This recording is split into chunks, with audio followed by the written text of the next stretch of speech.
Good evening, good evening, good evening, good afternoon, and good morning, depending on where Good you are. night. Exactly.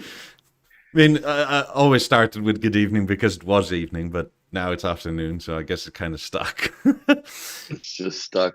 It's been 6 years of it. Wow, no, Seven almost. almost 7 years. God, bloody damn. Anyway, go buy something at Skinny Play. Link is in the chat. I think it's in the description, but I'll have to look. Anyway, come and do that. Come join our Discord if you want to keep up with the latest. Also, if you want And to the say greatest. Merry Christmas to 1,100 plus people. Yeah, there's a lot of us there now, which is good. And yeah. How was your week? Fucking busy, man. Pre-Christmas sales and stuff? Well, you know how it is. It's everybody kind of wants to have everything finished. The cat's tripping out again. Uh, she's too close to the 90s. I'll let you know once she's in there. All right, once she jumps. No, she's just doing her thing. No, it's just those bunch of installs, the bunch of panic calls, right? That you need to make sure that stuff starts working. Because your B&O never works when you want to show it off to people that have never seen it. No, I don't know. I honestly believe that they put some sort of a proximity sensor when it counts more than 5 people in the room. It just starts to shit the bed because it needs to just not work. Maybe it's like But the Predator, right? Like it sees a heat vision of that's an right. outline that it's not seen before, and it's like, no. That's it. You are not worthy of listening to this sound. So God, I've had that pretty much every time somebody comes by. Like, hey, I want to show you this, and it's like, oh no, I'm not working today. now the speakers, like, one of them doesn't open or whatever. Yeah, no, I've had that a couple times, but recently I gotta say it worked. It worked very smoothly when Stefan came over to give him a listen. The theater functioned properly. Everything worked well. So no complaints there.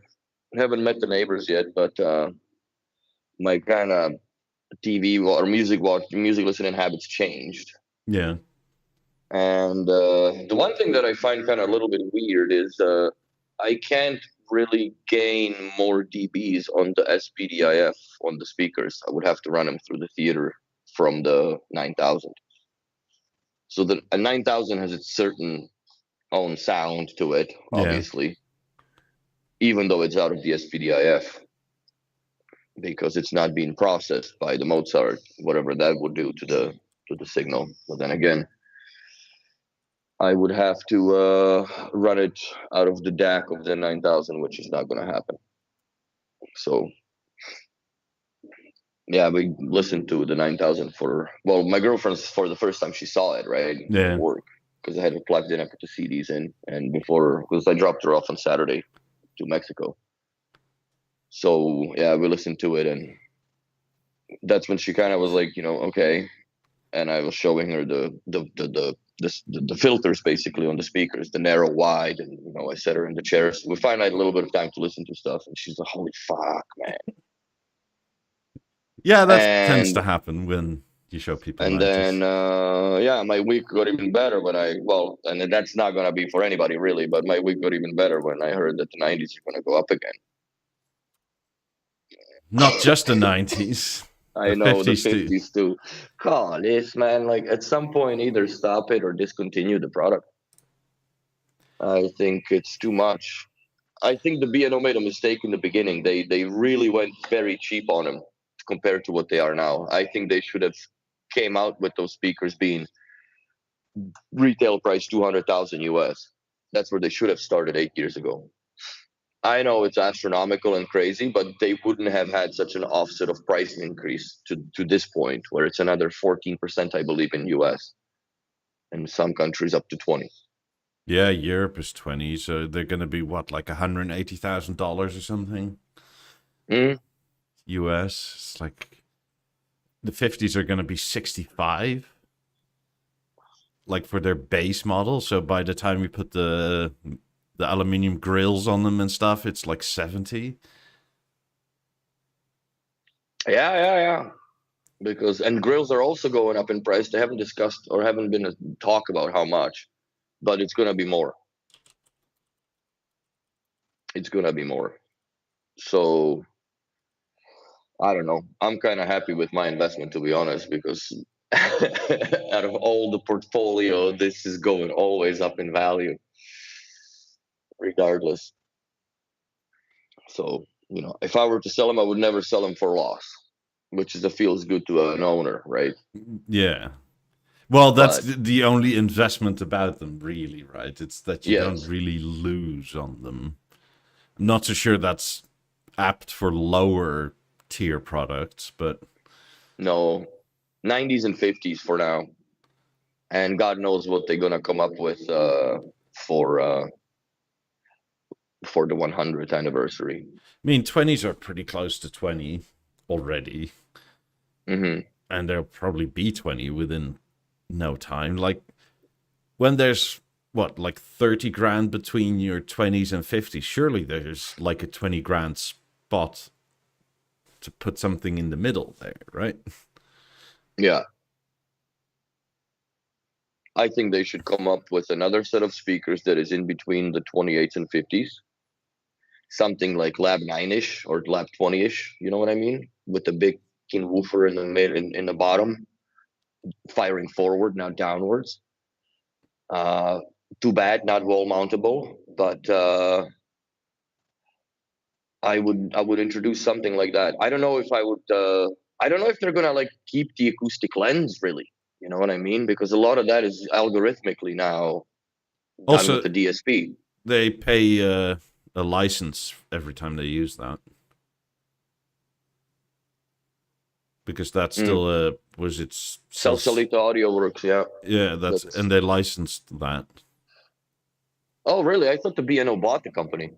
I don't think so. I don't know. I think they did something with it from the history of like the Beo Academy, but I really don't remember. It's been years ago. This is back when, I mean, either way, we haven't seen an acoustic lens since the 50s. very true. But then 50s are not recent. Correct. That's what I mean, right? Like they haven't produced anything with a lens on it since 2017. Yeah, but they only made, well, I guess they made two speakers at this point. But Beolab 8 would look fucked up with the lens on it, bro. Yeah, but you probably get to the look because you choose not to have one, right? Hmm. Yeah, I've had people that didn't like the Beolab 3s because of the lens. I mean, They look weird. the olden days where the lens was just stuck on the front of it would look really strange these days. Oh yeah, I know that's not acceptable. Like BeoVision 9, the big chin Yeah. underneath the panel. Or even the 7.1 kind of looks weird when it's sort of Oh plunked on the top of it. yeah, it's those speakers date themselves really weirdly. I mean, the only time it looked good was 12.2s and 12.3s. Yes. Have you ever followed or watched that guy on YouTube, Coast Trading? I think it's called, and he I takes apart all the B&O gear. Yeah, I haven't watched in a while because It's some. I understand that the guy probably doesn't really have access to the manuals and he's never seen how it's done, right? So it's just cringe sometimes. How, oh my god, this is how it breaks. He's like, oops. But yeah, he took apart the BL at 12-2 on his channel. I think 2 or 3 days ago. I was watching that. That's what I'm saying. Like sometimes it's a cringe from a technician's perspective, right? But for people that want to see inside of these things and appreciate how much engineering goes inside those things, and electronics, how much they try to cram into it, is it's pretty spectacular. So I would highly, recommend giving him a visit. I don't know where he's based from, but yeah, he's got a lot of things that he's taken apart. So, and he's not shy of it. So, which is good.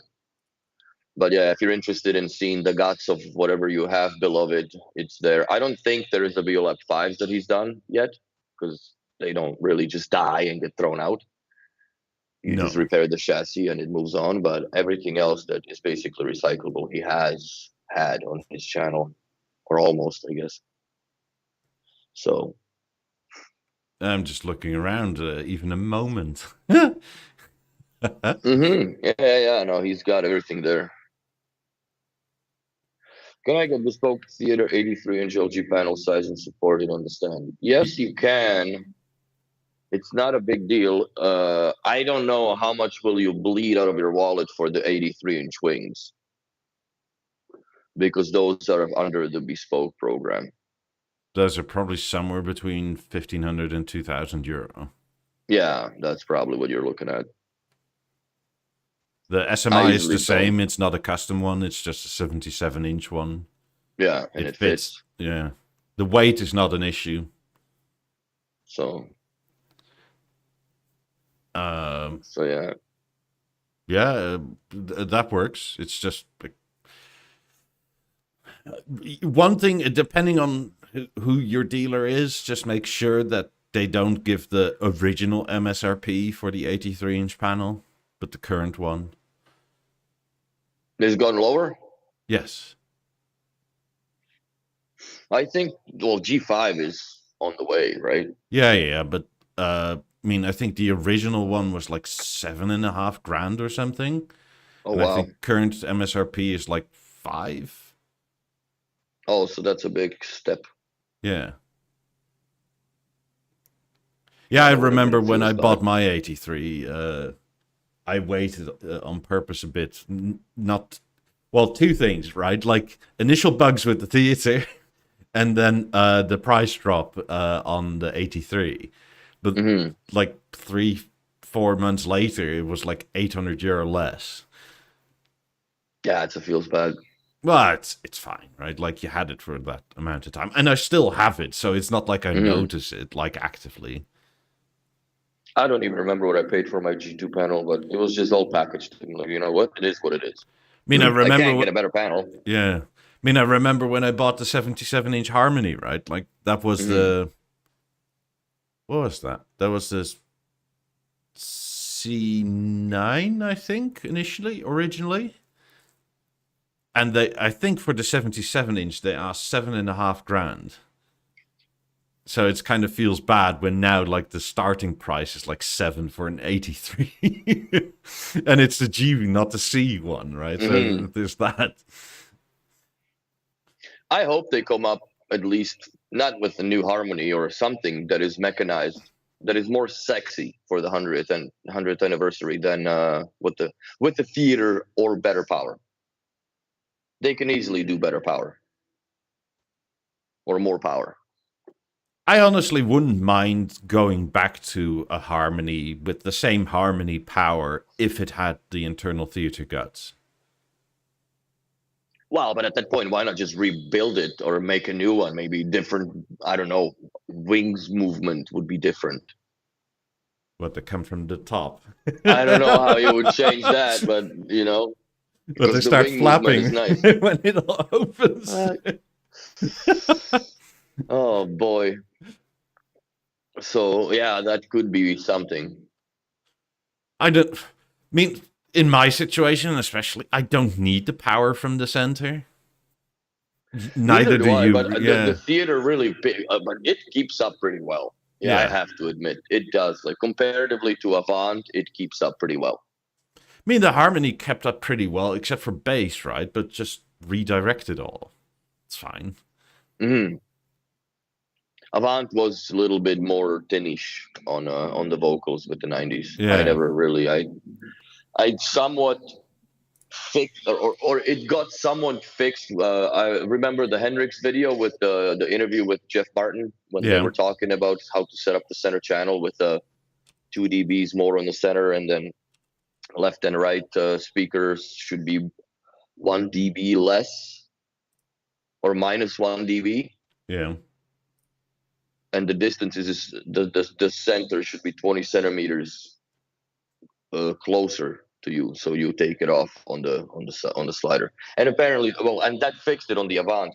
I never really done it on the theater, but I might, play with it. But I'm planning over Christmas to finally go to like IKEA and just get a fucking carpet here, and then I have to retune it anyways, right? Because like that's the whole purpose of it. You get rid of so much echo that way. Yeah. Plus, the cat will probably love it. Yeah, the cat. I don't know where she is. You know what? She likes the storage. She actually likes to go underneath the '90s boxes It's nice and under safe, the probably. pellets. Yeah. Oh yeah, there's nothing there. So and it's quiet. No, she's attacking her mouth. So yeah, that's I'm gonna try that. So because the center channels, I mean the left and right with the center are still playing as and they don't have a role assigned really. So that adjustment may maybe improve it, but I mean, I do have all front 3 on as a center. assigned, like actually assigned. Yeah. Yeah, I never assigned them. I just left them on unassigned, and they still pump not music, but they still go, they still play. I mean, you don't really need to if you sit dead center, I feel anyway. No, But almost, off center it does. Like for my kitchen preset, it does matter if it's on or not. yeah. But yeah, I almost never sit dead center because, like, that's either where a cat or the missus sits. Mm-hmm. So even if I sit anywhere close to there, I usually sort of end up becoming the pillow on the couch, right? And I don't like that. It's too warm. Yeah, that's funny. So just tune it offside then. Tune It where is you sit. partially tuned for that, but it's still like, what am I going to do when she sits dead center? Just have the theater swivel towards me? It's like, no, it's... Oh, you can tune it without moving the stand. Yeah, I know, but She it's not would the never same. know. Oh, that's funny. But yeah, it's yeah, year's over, man. Fudge. A couple more weeks and we're into 2025. It's yeah, the time has ran away, man. Can't believe I've been here for 2 years, just in Montreal. Ed says, I wish B&O would introduce something cheaper to celebrate the 100th anniversary, like introducing of the analog clock. Well, you're in luck then, because something that they will introduce that's a lot cheaper as per the forum is is is phone cases. Yes. I mean, they'll have a B&O price, right? But they'll comparatively be a lot cheaper. Yeah, but it's only for iPhone 16 Max Pro, I think. I don't know if they're gonna have different sizes, but I think that's a good idea for the headphones. Fuck yeah. Because the case really now only is it's the only thing that makes your phone, right? Like everybody's got those goofy ass cameras that stick out, so you put the phone on the side and it wobbles on the table, which I don't get why they do that. Why do you do that, everybody? It should be that the phone is flat. I guess the gamer phones are flat, right? Because they've taken up with all the cooling and shit that they put in them, so it's a thick ass phone. I wouldn't mind a phone being slightly thicker if it meant you didn't have the camera bump. Because even Yeah, with a case, you get the weird wobble and stuff, and that means you put it screen down, which is also, I don't know. see. For me, the reason why I went with the Samsung, like I don't like this little slippy thing, right? But I use it every now and then when I go for lunches and you watch stuff.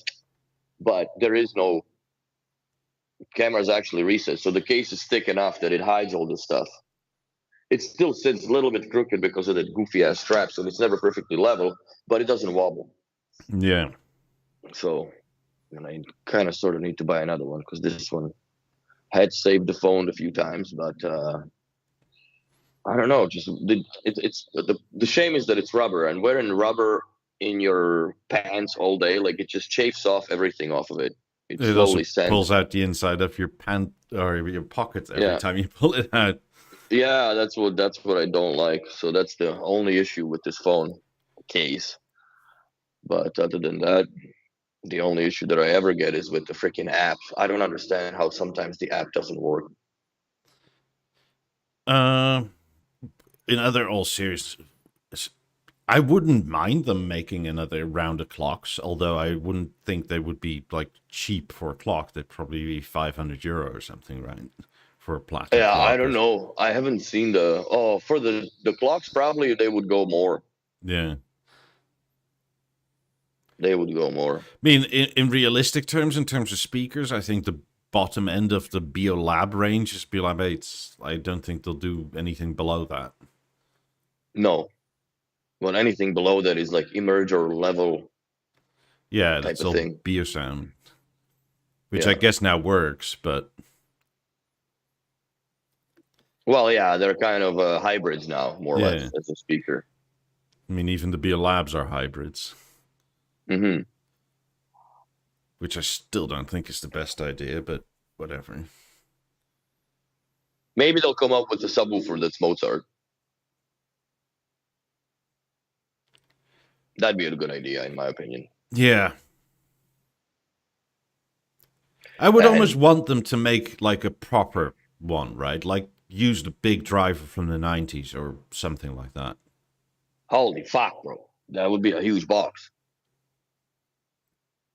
Yeah, but they can do something to it. Maybe with an active baseboard to make it slim or... I think the Beosound Edge would have been a perfect subwoofer solution for them back in the day. Yeah, something like that. Except that the fabric deal flap was not good. It was not ideal. Yeah, but I mean, if they make, I don't know, something equivalent to like this, right? Like, there's no need if you own 90s or 50s to add it to anything. Even if you have 28s, it's almost personal preference. It's kind of not needed. I mean, you can, and it does do stuff, but it sounds much better with the 19 and 28. Yeah, together. But if you're it really does. If you have a smaller room, it becomes negligent or negligible, right? Yeah, negligee.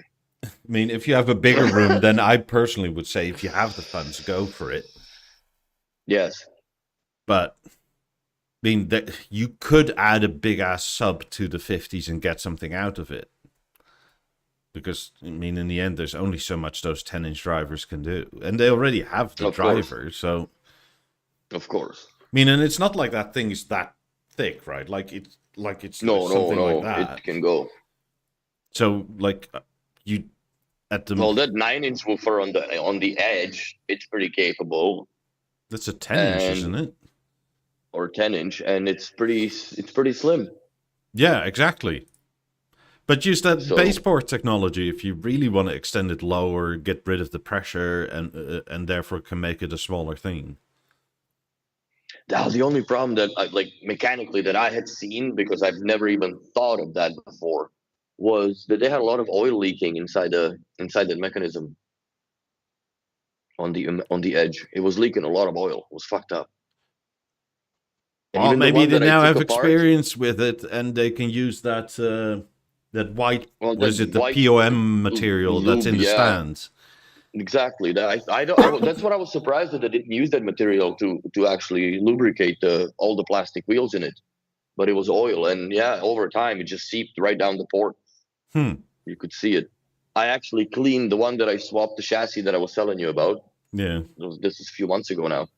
I had to just take, alcohol and just clean the inside of the port because you could see as the, fucking drips, man. None of it ever goes on the board, but it goes into the point where, well, as a client, you would never see it because you don't fuck with the grills every now and then, right? Like, unless you clean them. But when you look inside the port, yes, it would be leaking a little bit. So anybody that has an edge, you can take the grill off and clean your port. So yeah, I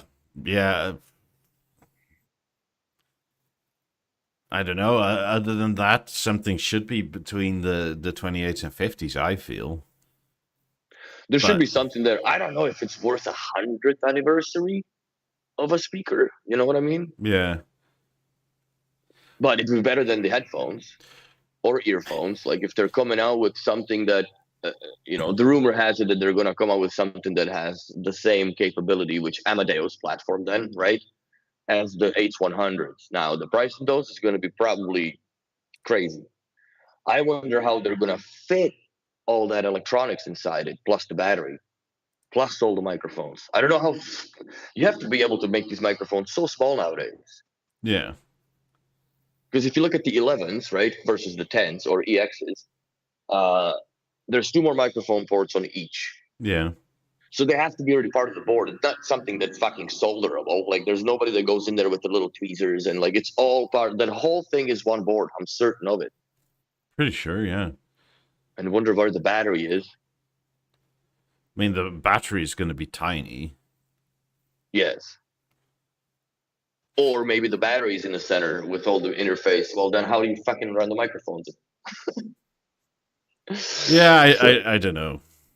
It's gonna be interesting when I'll take them apart. I haven't really looked, but I think maybe they're gonna come up with a video for service on like in January or New Year's, right? Because you don't really assume that they're gonna be dead. If they're DOA, they're DOA. But if somebody comes in that's gonna be a few months from now, that they would have a battery issue on them. And Yeah. from my perspective, I'm just wondering, is it going to be worth doing the service of the headphones? Not being like, how is it worth the time? How long is it going to take them apart and put them back together with a new battery? Versus what you can charge against B&O and this and that, right? So I kind of wonder. I don't know. I guess they hope that whenever the battery goes, it's out of warranty, just like every other company, right? Mm. Like you just... Then it's up to you to pay the service? Yeah. Which I think they have you really by the balls. Let's say the new headphones, they're like the it'd be E100s, I guess, right? Yeah. If we're going to earbuds. So let's say the new E100 would be costing you, I don't know, let's go stupid. Let's $1,500 US, right? That you pay for the earbuds. And yeah, then you're fucking gonna get them serviced, even if it's 5-year warranty after the B&Os, 2 years plus on when you have an app. Yeah. So it's still worth it. Like I would still break balls. Like if it's $150 to fix them, well, dude, I paid, on Canadian money. I don't even want to convert because our dollar is so bad right now that it's embarrassing. It's fucking embarrassing. So yeah, you paid $1,500 US for a set of headphones that, one of the headphones dies faster than the other. So I would take them in and just change both batteries. That's it. You have a brand new set. Because nothing else really breaks down on these things or earphones other than that goofy memory foam material deal that you would need to buy new ones. Holy moly, what happened here? What? Like your Canadian dollar, like it's getting worse. Massive dip. Worse. It's like... That's what I'm telling you, man. Like it's not even worth it. It's unbelievable. Like 10 years ago, it was close to like 1-to-1 or 1.1 or something like that. I remember it was in 2000, I think 2007 or 8, before the big crash. No, after. It was 2010, 2011 when I started working at B&O.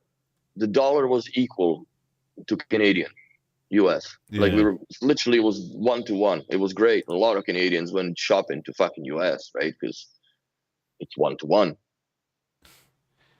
I'm looking now, actually in 2007, before the crash, right? There were periods where the Canadian dollar was stronger than the US dollar. For every Canadian dollar, you would get $1.03 US. Wow. And now Trudy, the champ, has sank the country to the point where we are. I don't want to get too political on this, but it's fucking ridiculous. In 2011 as well, you would have got $1.04 for every Canadian dollar. Mm-hmm. Wow. Let me grab another coffee. Yeah, it really started to go off the rails, I don't know, 2014 somewhere, 2015. Yeah, when he grabbed the steering wheel. Wow. And now it's worth freaking toilet paper. Sigmund asked, I kind of have the, or I did have kind of understanding that Beoplay H100 was actual 100-year anniversary of B&O. Not? Yeah, it's sort of, yeah. It's definitely a century product, right? That's why they have the name. I mean, just like the H95 was for the 95th. Do you think they released it because they had to release it earlier than they wanted to? No. Because it doesn't make sense to me that why would you do it on your 99th year to do the hundreds? Sorry Well, about the compressor. I mean, it was 99 and 2/3, right? Yeah. Plus, with the amount of orders that are put in, by the time those are all fulfilled, you are in the 100th year. I think what they're probably going to do for the 100th anniversary, you might be able to order like special engraved edition of them. Yeah. I would have liked to have at least, well, this would be cool if they made it just a little sheet of aluminum with the picture of Peter and Sven's together, when they hide the cigarettes. Do that in like laser etch it. And, I mean, they should have had that picture laser etched into the tray, into the the H100 tray. That would have been cool.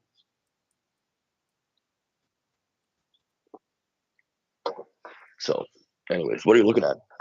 Oh, just what you call it, rates. I'm looking at money now. I'm kind of glad that I got into the crypto when I got into, but it sucks that some of it is gone down. But you don't lose until you pull the money out. So I'm not about to do that, but it's still retained a little more value than our economy did, for sure, or our dollar. And like my equity, I can't believe how much they went up in price. I mean, this is not something B&O can control, obviously. It's just that I think prices were pretty even when they were set, and back then it was about €1 to $1.10, and now it's €1 to $1.04. So essentially, we've gotten a price increase of 6% without doing anything, right? That's insane. That's insane. So, Okay. Cat's bored, I think, or something. She's walking around. But yeah, I wonder what's gonna come out next year. I hope it's something that is good, and I'm glad that the Mozart is getting hashed out to the point where it's almost I'm confident going to the installs. Sometimes it's a shiitake mushrooms, but a lot of that is also out of B&O's control. The network, man, that's the biggest enemy nowadays. It always has been, really, people's networks, and now with the digital power link and all these stereo pairings and such, it really gets a little bit dangerous in the apartment buildings. By the way, if you're in the Netherlands or maybe broader Europe, another great enemy of B&O dealers seems to be B&O itself with their dealings with Amazon. Because if you're in for a last-minute actual Christmas gift, go on Amazon, buy yourself an A5. They're like €913. That's including sales tax, right? Damn. Yeah, that's something that, and the biggest problem with that is that even if they buy it on Amazon, they still go to the dealer with the problem. Yeah, but the thing is, like, the recommended retail price is €1,200, it says below, so it's 24% off. But that's no longer the recommended retail price. That's before the price. The increase, yeah. Yeah, so this is like, compared to your dealer, is a massive discount. Yeah. So that's kind of crazy.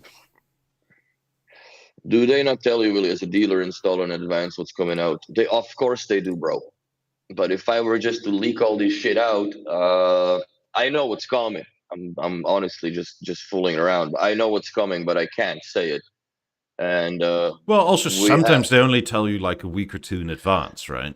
Yeah, that's right. And I mean, sometimes they've you just also wait for learned from the P&O to do past it that themselves they've also to learned leak from it. the past that if you tell a dealer network, like, I don't know, a few months in advance, you lose all your goddamn sales of whatever is currently still out. Because Yes. apparently it's impossible for dealers to adhere to their NDA. Yeah, no, I kind of crammed down on this too because when the H100s came out, everybody's like, "Yeah, put them out." I'm like, "No. I'll open them. We can, you know, turn them on and shit, but they're gonna go downstairs till the time comes and it's ready." I'm fully 100% with Steve on that. What he stated in his video. It just does harm to be, you know. That's it. And also, like Mikey's point, it does affect the sales because if people know that there's something coming out, you know, let's say you have two pairs of 18s to for a client that you're selling, but he figures out that the eights are coming and they're, you know, maybe better for him, not just money wise, but look wise, because he really likes the look. Then, you know, as a dealer, it's not a feels bad, but it's a feels bad for the dealer that he misses out on the profit or just, you know, moving those speakers. And it's a special feel bad if he just ordered them and the guy changes his mind. So, and then you sit, you know, on two pairs of fucking, let's say, some unique gold toned lab 18s that you know you will have a harder time selling than a pair of silvers or black or Yeah. anthracite. So that's the only thing that I agree with. You know, if there's a if that I wouldn't leak. But a lot of the times that the stuff that they talk about, it does change and it never really hits the ground running at all. I've had So several times where I somehow managed to get my hands on things before launch, right, with the spec sheet, mhm, and the spec sheet was just wrong because it changed yes, on the launch day. yes, or the experience in, you know, some of these things. Like you got the core before it was out to test it, Yeah. and the software was not baked for it fully yet. So it's a different experience, and you know, like you try live with it, you put the feedback back and hope for the best with the BNO. But usually whatever's down the pipeline, we're mostly aware of it, but I don't divulge that information. I don't have an Just out of NDA, and I usually know. Yeah, and it's just out of the respect. Yeah, but that's we're in. I'm sure that we are deep enough in the community of this brand that obviously we know. But it's, So. yeah, it's a fine line because I love these people, right? And they do spend a shit ton Mhm, of money on marketing, although I think sometimes they spend it wrongly. mhm. Uh, by just blurting it out, like it would be great for YouTube, but it would be terrible for them. Yes. So, yeah, I just showed like it's €1,400 if you go to a dealer for an A5 to basket, and it's 900 if you go to Amazon. It's like, come on, Bino, what the fuck, man? Hmm.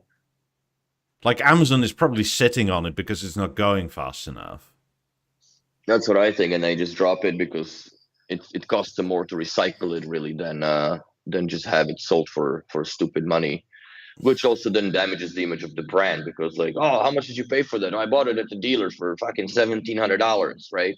Oh, sick! I bought that for 900 on Amazon, dummy, right? Like, Yeah.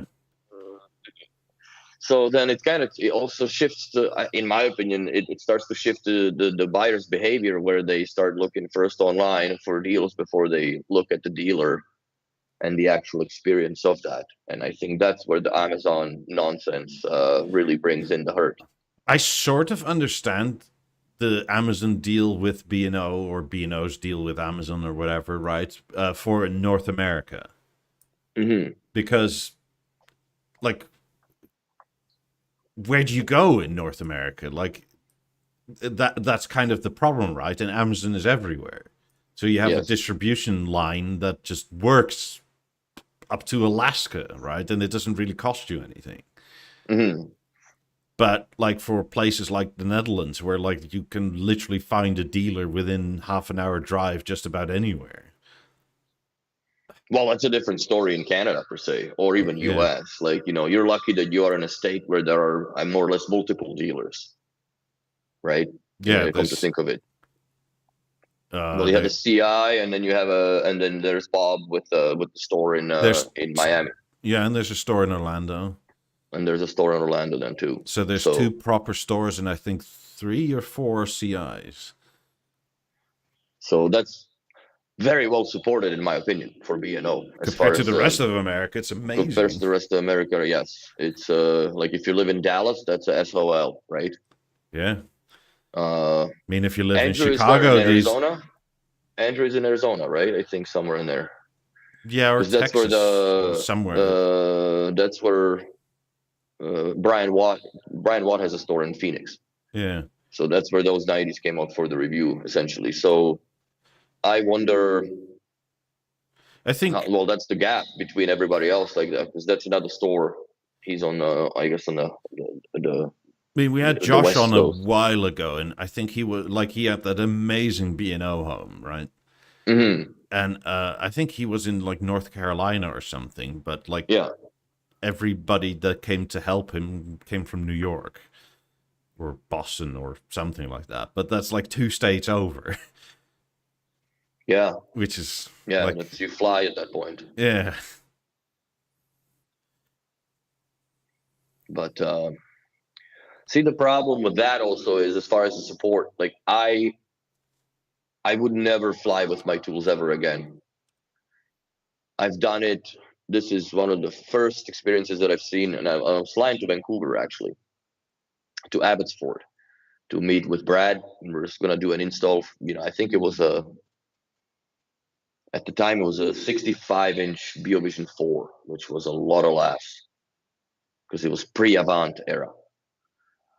And I brought my toolbox, and then it's not an international flight. Nothing's legal about it. But the way that they fucking threw it around, and some of the stuff got broken, like my meter display got broken, and I had to buy a new one. And I'm like, I'll never fucking fly again, dude. Like, if you want me to show up at your house, I will drive there with all of my equipment, which is way more than I'm allowed to even take as personal luggage, right, on the plane, weight-wise.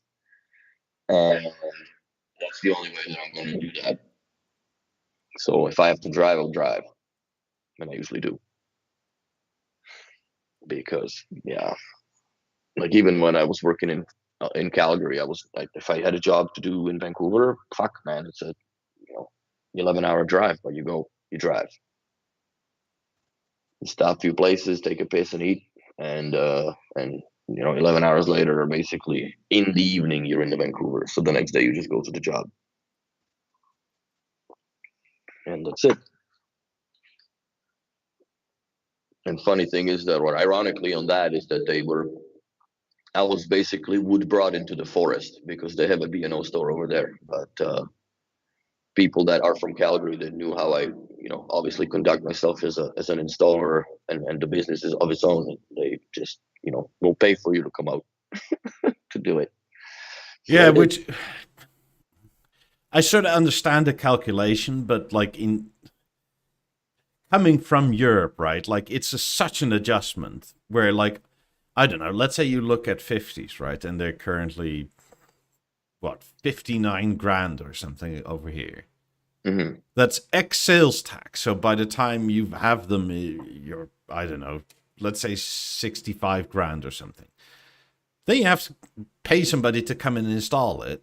Yeah, delivered and install is a different story, because then the delivery and installation itself is another bill, right? Taxable. So there's more to it than meets the eye. It's different business than in Europe. Like, here you do pay for the service. I mean, I think in Britain you tend to pay for the service, but I've never really had that maybe the Netherlands is the odd country out because it's so small. Like, it might be similar in Denmark, right? Like, because it's a smaller country, and like your dealer is generally not more than half an hour away from you. I guess. Well, it doesn't matter if, like, dude, I go sometimes where we have a client that is 8-minute drive, which is 2.5 blocks. Right? Yeah. You might as well walk at that point. Fuck. No, not with the tool. I needed the tool. So you just drive over there, right? But it's still, that's a chargeable hour that is a service call, right? It's the same thing like the furnace guy that shows up in front of him. I guess for Canada's sake, furnace guy, because you guys don't have that shit in Florida. But like for a service call that's out of warranty, I sort of understand, right? Because that's a different thing. No, like let's say we set something up and 2 weeks later, like the BeoLab 8s, 2 weeks later they fall off the network, right? That's not a chargeable call. I still go there and do it, but it's charged towards the like business, I guess, loss against profit. But they don't, you don't come back with the client. Oh yeah, here's $200 bill for having Willie come over there on Friday afternoon and reboot your speakers and reset them up again. But if somebody like that bought 90s, right, and is there always an extra bill? Like, is there no possible way that is just one bill? Like, I pay you, I don't know, whatever retail asking is, and that's just it? That's up to you and the salesman, essentially. Like, it can all be built into the cost of the speaker, right? Or the cost of the product, or the cost of the entire transaction. Like, you at the end of the day, you do only get one bill, right? Yeah.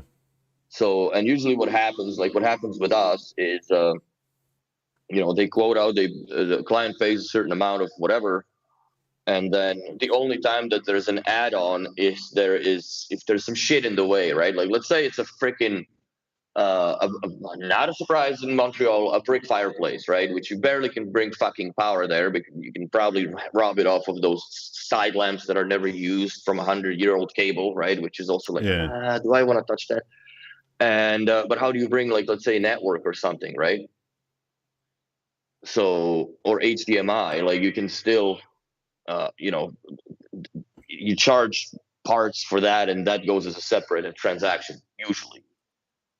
But if it's a straight up like stage on the wall, right? Like the cables, it's a 2.5 meter or a meter, and 2.5 meters. The 2 meter is the best one to go from the LG screen to the back of the theater. I mean the stage or whatever, which is like a 2-hour install, 3 hours. Sometimes it takes longer, depending on what wall you come across. The stage itself is 10 minutes to put on the wall. That's not a big deal. It's just to get the goddamn cables to it. It's a 2-hour conversation, right? Yeah. Because it always matters, like, and that's something that also, like. But surely if, I don't know, you go to like install. Stefan's place, right? Like when you know what he has already, like let's say you're swapping his 18s for 50s or something.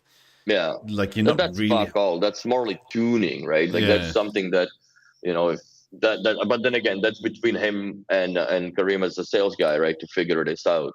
But like, if you get enough, I guess, of a transaction worthy, like, even I've gone and set up A5s, bro, into the house of an 85-year-old lady. You know what I mean?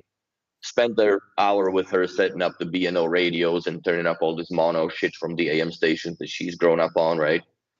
And making 4 favorite buttons that she just presses, and that's the end of that, and it's perfect, right? Then you put your phone on top of that when it's plugged in. Keep it always plugged in, and it'll charge your phone. Oh my god, that's crazy. And that's it. And you walk away, and it's an hour and a half sometimes of just, but then again, you make that money up on some $300,000, $400,000, $400,000 job that, like, that just washes off. But grandma's happy. Yeah. I mean, it's just like if I'm conceiving for myself, let's say I buy some 50s in Orlando, right? Like, I mean, I know it's pretty far away, but if they tell me, like, not unreasonably, because it's an hour and a half here to an hour and a half back, right? Like, that's 3 hours of driving, and then install, like, that's half a day. Let's say that charge for 2 guys is $1,500. At that point, I'm personally saying, like, I'll come and pick them up. Like, I'm not spending $1,500 for that. Yeah, but also you have the capability and knowledge of setting them up. Like, there's people that don't touch it, bro. We have clients that don't fucking touch nothing. They call, like, I bought it from you as a company, and you'd come in and service the gear. That's it. And we go to these big condos that, for them, it's, for a guy that makes, let's say, $700 or $800 an hour in his profession that he does, he's not going to waste the time to fuck with the TV that doesn't work in his wife's kitchen, right? When, he's on if you put it in that relation, then for him to pay somebody to come in there for, like, let's say it's a $300 call because it's 2 guys to take the fucking thing off the wall, possibly, whatever, right? So it's $300 for him, which he makes in 20 minutes, let's say, of his first hour of the day. He wouldn't even bat an eye to think about touching that bullshit, and that's why we just deal with that.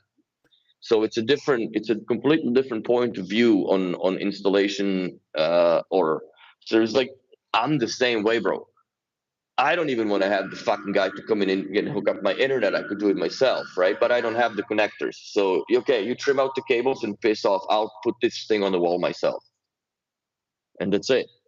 So I do all that stuff in my house because I professionally do it and I like doing it, right? And that's the difference. I Where a guess lot of I people need have to make no more idea. per hour. Like, if I make, I don't know, probably a grand an hour or $500 an hour, I may think about this differently, right? Because it does become like, it's cheaper to work an hour than actually fiddle around with this stuff for 30 minutes. Hmm. That's my point. And that's exactly how, and that's B&O as well, right? Like that's, you bought that with the expectation of service. Yeah.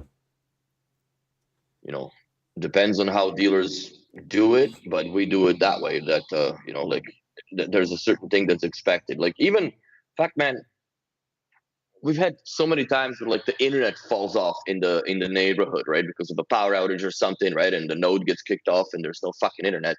We get a phone call that, hey, my B&O system stopped working. Our Savant system, whatever, is stopped streaming the radio. I'm like, well, fuck, man. Like, well, we're still on the Wi-Fi, and they don't understand that if there's no net, right, the phones just jump on to fucking 4G or the 5G the or four, whatever. 5G, the cell network. So my phone works, of course it does, but yeah, so that's it. But we get phone calls for that. Like I had back in Calgary, I remember that when I first started working with B&O, there was a police chase and a guy fucking hit a pole that took out the main feed to a very prominent neighborhood Mm-hmm. for the cable TV. Dude, our phones blew up that afternoon. And obviously, you can't tell them turn on the TV and look at it, that, in the news. But they saw it later. Well, it wasn't even the era of like very smartphones, right? Like that was Yeah. BlackBerry time still. And yeah, lo and behold, the guy hit the freaking pole that ripped off and basically ripped the main cable that was feeding of one of the very wealthy neighborhoods in our city around the Elbow Park. And man, it was just a shit show. And a lot of people that had B&O lived in that area. Did the people that called, did they accept that uh, explanation, or did they understand that something like that is a possibility? Where it's like, or are The they still first of, like, I didn't have well, a clue. hmm? The first, well, I didn't have a clue till few hours later. No, I understand That, that, but like as soon as then once you know that it's actually the cable, right, and it's not the product, and you tell mhm. somebody on the phone that it's not you, it's the provider because of this. I suspect that people that don't understand the difference between like internet and Wi-Fi, right, like Mhm. would also not understand like that you need that cable to be still connected. Like it's nothing you can fix. I mean, you'd probably be arrested Well, if you tried to fix that cable. Well, but in a way that you can, like, first you can troubleshoot it immediately with the client, Yeah. right? So, like, when they called in, it's like, we've lost TV. I'm like, okay, what did you lose? Like, there's no picture, right? I'm like, okay, press guide, right? Or whatever, red button on the BO4. The shit comes on and all the recordings are there, right? But no live TV. I'm like, okay, so you don't have internet either. No, we don't have internet either. Okay, press menu on the TV. The menu pops on, right? Okay, change it to the Blu-ray. She puts DVD on the BO4, wherever, or Apple TV, right? Apple TV picture comes on, no network, obviously, but you can tuk, right? I'm like, so it all works. I'm like, so you lost feed, internet and cable feed into your house. Something has happened. And then once it, call after call after call, we started to figure out that they have an outage. Fuck, looking at Yeah. the addresses that they're calling from, like, yeah, they have an outage in that area. And yeah, when they fixed it 6, 7 hours later, yeah, it was in the news, and then people found out that it was a fucking police chase. The dude smoked the pole. It wasn't a good outcome for everybody. Sigmund says he's upset with the following: customer service, the ignorance of DK support that need a local leader to sort out, i.e., need to understand why my Beolab 20 is still not gone or come. I don't know what you meant with that. Yeah, I don't know what you mean by CONNE. Yeah, so the customer service really depends on the stores, which is somewhat sad and The somewhat what thing it is, though, is. if it's technical, it quite often doesn't. Because I've had that. That's right. Where my dealer was doing absolutely everything he could, but They are, Denmark yeah, they was get the just feet like, bound and that's it. like this is coming back to it, like since it's Christmas, this is literally how this channel started, because it wasn't my dealer that was fucking up, it was Denmark. Mm-hmm. Like, and how to put this politely, I know it was Denmark, right? Like, Yes, we both know. because I initially was sort of like hounding him a bit, thinking like this is maybe a back burner.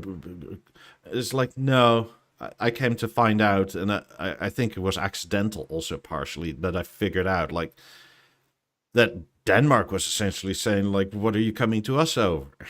And it's like, because it's an internal product fault, right? Like it's not an install fault. Like, what the fuck, man? Mm-hmm. I don't like. It seems to have mostly changed, right?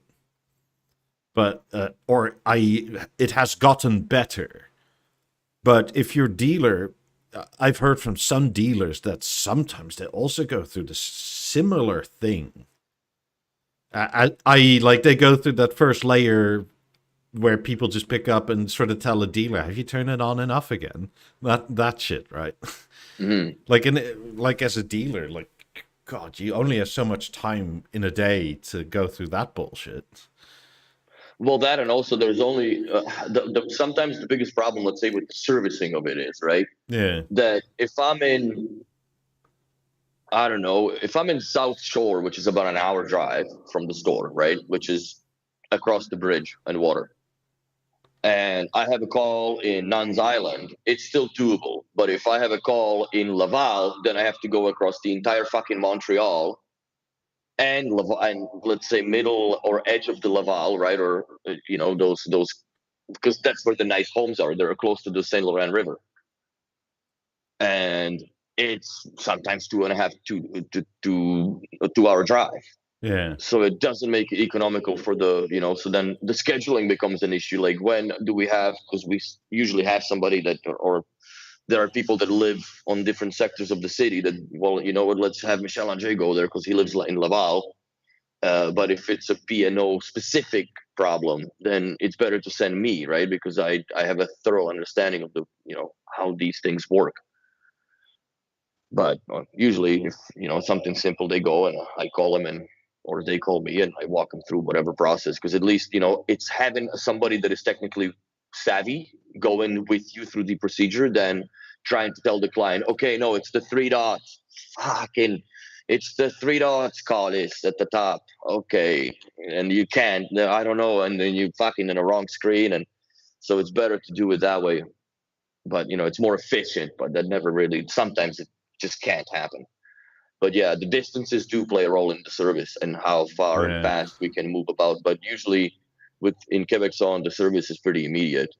You know, then we're getting hostage by again Denmark. Like we had a TV, a fucking Horizon 48, bro.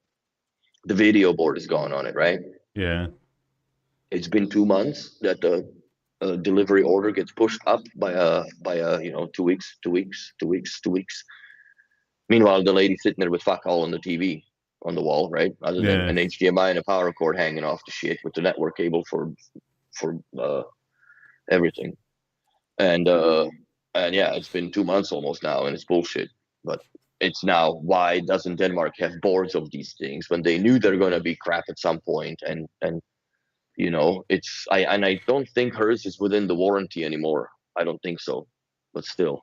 Regardless, why do you give a date if you can somehow say, actually, no, it's 2 weeks from now. Actually, no, it's 2 weeks from now. Like, Yeah, and then you look like a ding dong, right? So fuck, that's the only thing that really sucks. mean, Lawrence knows all about your troubles. He's had issues for like what, a year with Hmm. 90s and stuff. Like, and God, I feel your pain. I've had it all. I mean, The this worst that is I've this seen is it, somewhat of an internal critique of B&O because I haven't done them, but I have come to found out that whatever training you set your people through is not sufficient. Because I, as a customer, just an ultra B&O nerd aficionado person, shouldn't be able to tell people that did all your training how to do things that's and it. know it better, right? Like that's bonkers to me. Like that just means your training is insufficient. I'm not saying it's bad necessarily, but there's maybe there's fluff in it that shouldn't be there, or maybe it's like on a See, technical but level. a lot of this with the installers is the fact that their first interaction with that product is on a job site, which is sad. And configuration of it is on a job site, which is Yeah. sad because you have no idea what you can do wrong or what is Yeah, but that wrong if should be in the something is. training, surely, right? Yeah, but I'm talking about the installers that don't, let's say, take the courses, don't give a shit for the courses,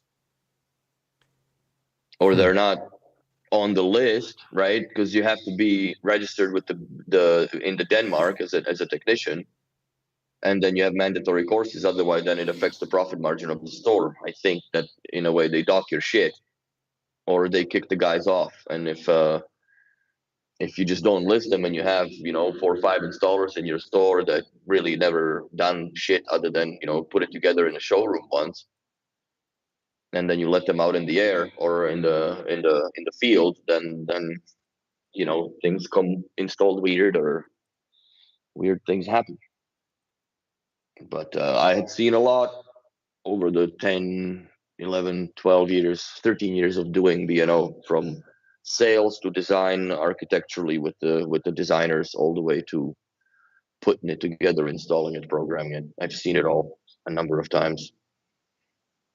And yeah, a very few and lucky ones can I can be proud that I stand by my work because I don't do everybody's job, right? But the Yeah. ones that I do, they're set.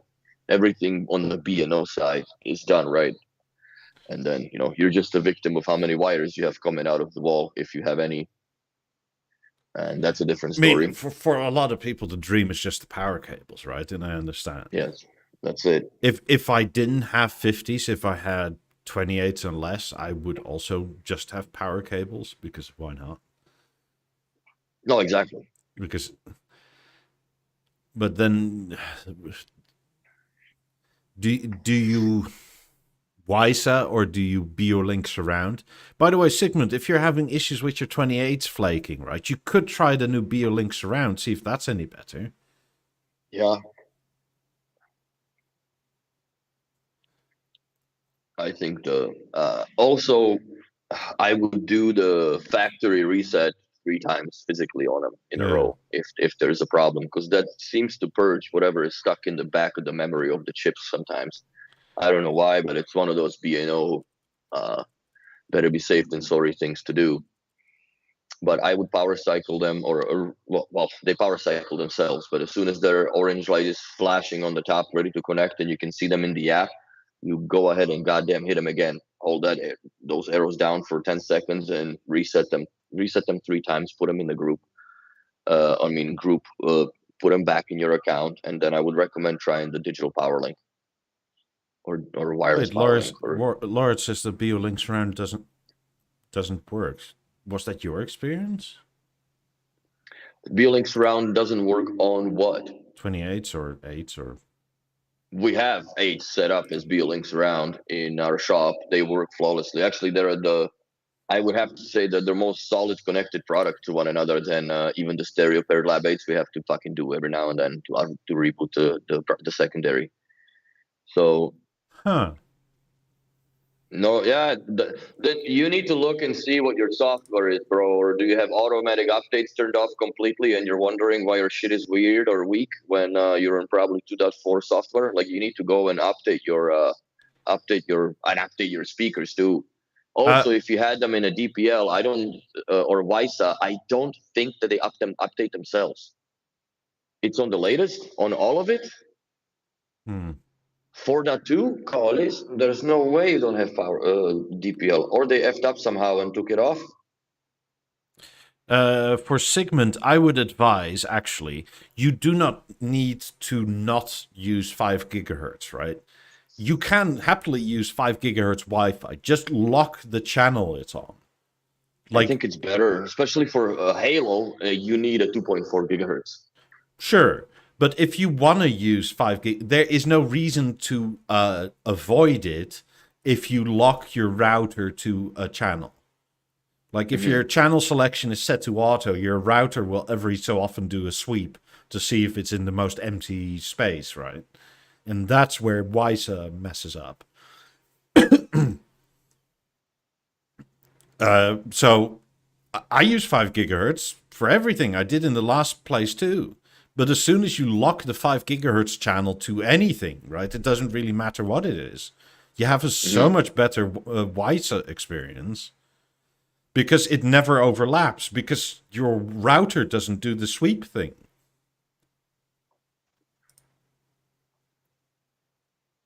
Yeah, cabling it is the best. And you know what? When I was renting this place and I had the vision of how to do it, because obviously the first thing in consideration was, can I fit the goddamn 90s in here comfortably? Well, I oversight on taking the doors off the hinges, but that's another story for another day. But the way I ran this here, everything basically starts between the 9000 and the Master 90. So the only thing that bugs the piss out of me is the little tip of a black cord that it was with the lamp. And I'm actually considering taking the lamp apart and pulling a white cable through it all so it disappears, just so it comes out of the aluminium as white. And I didn't even use the loom because I don't know if my eyes are so shit, but the white zip ties just work perfectly. And I have the wires stacked like in a four, so Mm. it's all equal square and ran across nice bends. Then it goes into the 90, and the 90 feeds the network and the DPL.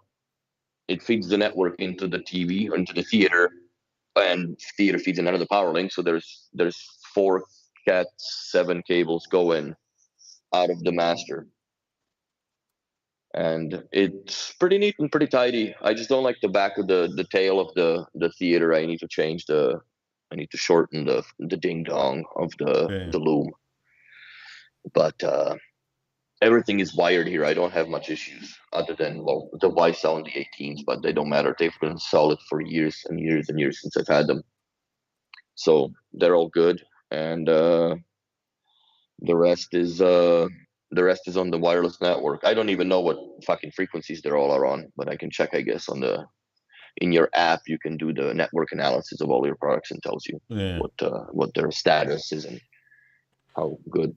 But the only thing, yes, I would highly recommend connecting the Halo if you own one to a 2.4 gigahertz network. And if you have a Halo that you've had in your drawer for a long time, please take it out and update it to the latest software, because there is some sort of a license that has expired or is expiring in I think March of next year, and it'll render the product useless, which is kind of weird, or that's what I'm understanding, I guess. Yeah. So update your Halo if you have it on, and whatever, don't worry about it. But there is another. Well, I guess the beta update is now the official update. So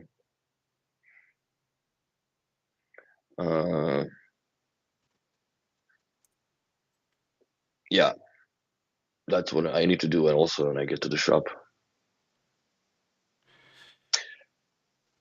What is it? What does he say by That the 28s drop out every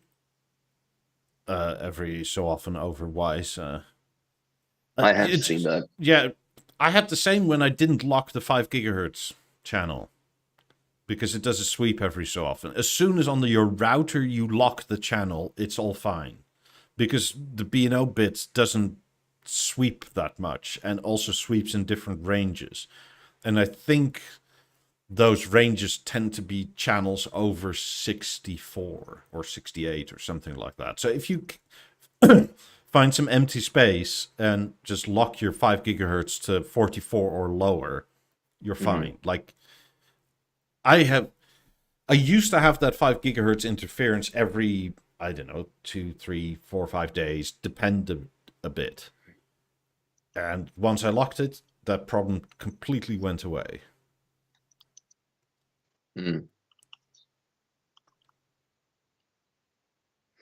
So yeah, Billy's asking what happens to the brand new box Halos. We actually are, they sent, wear white gloves or whatnot. Like, I wear gloves no matter what I touch with B&O. So to me, that's just old news.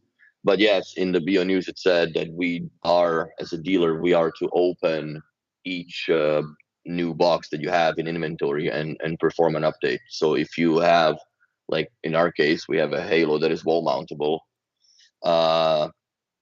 which is weird that I find that, but that's what has to happen. Plug it into the power socket, right? Or, the USB-C in the back of it, and leave it for 48 hours to perform itself an update. So it's not just 24, it's 48 hours for the wall mounted ones to update themselves correctly. So yeah, I'm sure the dealers, you will not ever, I guess, till the new ones, new batches made, but you'll know when the Halo is open that they've had it for a while in the shop. Or I think it's a security certificate of something or other. Yes, yeah. So that's what's I think it's a security certificate. I should pull it up and stop babbling rumors. But it's we have to do it. So I'm gonna do it next week when I have time, or maybe in January when it dies down, because the panic is hard right now. Panic is high. Yeah, well, you have until what is it, January 19th to buy all the big stuff and save yourself a fair bit of dosh. Yeah. I mean, 10% on current price 50s is not insignificant, right? And the good thing is, I guess, Halo hasn't seen a price increase in a while. I don't know if they're ever going to do the price increase because now the software is more fancier. They still need to hash out some things in it, in my opinion. I'm gonna get the license BLI and I'm gonna try to play and see if I can edit and modify the pages other than what they are. So in the Netherlands, the side. 50s are gonna go up by like 5,400 euro almost, and the 90s are going up by what, 28 grand euro? Holy moly, that's insane. I am almost believing that they're pricing themselves out of the bracket completely. Well, this is partially why I have a hard time with any 100th anniversary product, right? Because like the 90s were from the 90th, fine enough, but you've made your name as a speaker company. Like, it's kind of weird to celebrate it with headphones in my mind. Yeah, there's no way. Well, there's still speakers in the headphones, but there's, only one driver on each side, which probably isn't even made by them. I mean, freaking sure is annoying. I guess you could, like, 100th anniversary Beolab 5C or whatever, sure, but it's kind of like, where do you place that? Because for the 100th, you would potentially put that between 50s and 90s, right? But are you really going to pay, like, over 75 grand for a set of 5s? But that's not even a lasting portfolio product. Like, they're gonna how many they're gonna have salvage? Maybe 200 again. I mean, they're gonna redo. I would be so, like, I currently think 90s are too expensive for what they are, because they're also the tech and whatnot. It's essentially a decade old, right? Which is not bad or good. It's just what it is. It's a decade old. Make something motor-based newer. Yeah, sure. But make something newer that's 200 grand from the outset, 250, whatever. I agree. Make it insane. go. get insane over time, because Yeah, that's what ruins the 90s, in my opinion. It's the constant price increases where, you know, you are right. You are paying for the old tech. Like, I got a insane deal on these when I think about what they are worth now. And even if I sell them for an insult, I still get my money's worth out of it, no matter what. So, but the only problem with these speakers is the headache of bringing them, packing them, and moving them. That is the biggest downside of owning a set of Beolab 90s. That's it. So, but they are gorgeous. They still look good. They still sound great. But yeah, for the new stuff, I think the Mozart should be introduced on them. Maybe not even on the 90s. I mean, like, on a new product, on a new speaker. I think that that's probably also why they're getting away from the acoustic lens, because the interface that would require it to be on top has a certain thickness to it, yeah, which would make the lens look goofy, in my opinion. Or how do you do it, right? Do you make a little bandana on top of the lens that, is a volume wheel in the same time? That's one thing that I wish that they have done with the 28, that the outside, the ring of the lamellae would be same functionality as the Halo, and as the Essence remote. yeah. You know, Or like, BSM two, or have the top spin off of for volume. I think that would be more elegant, more mechanically demanding. But you know what? For the price cost that they have, I think that could have been built into the ring also on the Beolab 8s, where they had, instead of having a greased rainbow on the top dots. yeah, just if you use them as height speakers, you're never touching them anyway. No, you're not. Unless you dust them and then they turn on to some weird station that you haven't heard. I mean, I must say, if prices keep on skyrocketing like this, right, like Sonos becomes more of like, I'm looking. I would never go to Sonos just because of the headache and how much they fucked up the app. It's really bad. Sure, but when you can buy a whole Atmos system for a room with like 5.1 point what 4 for like 2.5 grand versus just a sound bar like the stage, right? Yeah, that makes sense. But you go have fun and listen to that shit, bro. I pass. I'd rather have what I have and suffer with I agree, but like, whatnot. look, at some point, if this keeps going up, the stage is going to be 3 grand, right? And the Sonos thing for a 5.1.4 setup will be still 2.5 grand, if not less, because it gets older and less expensive. I don't think, honestly, the stage has a lot of life left in it because it's an ASC platform. That thing is going to either get discoed or replaced, which then starts to combat quite a bit with the theater as far as the cost and price and functionality goes, right? Yes. Because we both know that, like, let's say the next stage or soundbar that comes out that it's within replacement of acoustical replacement of the stage will have goddamn Mozart on it. Yeah, Now, network it'll connections. be probably definitely priced higher because you have to interpret glass into it for the touch interface, like on the level per se, at least, right? This has been a conversation since the stage launched, right? Like, because people were saying they should have one, and as soon as they had one, they said it should have had XYZ. And even back then, this was Eclipse Day. So this was what, 2019, 2017?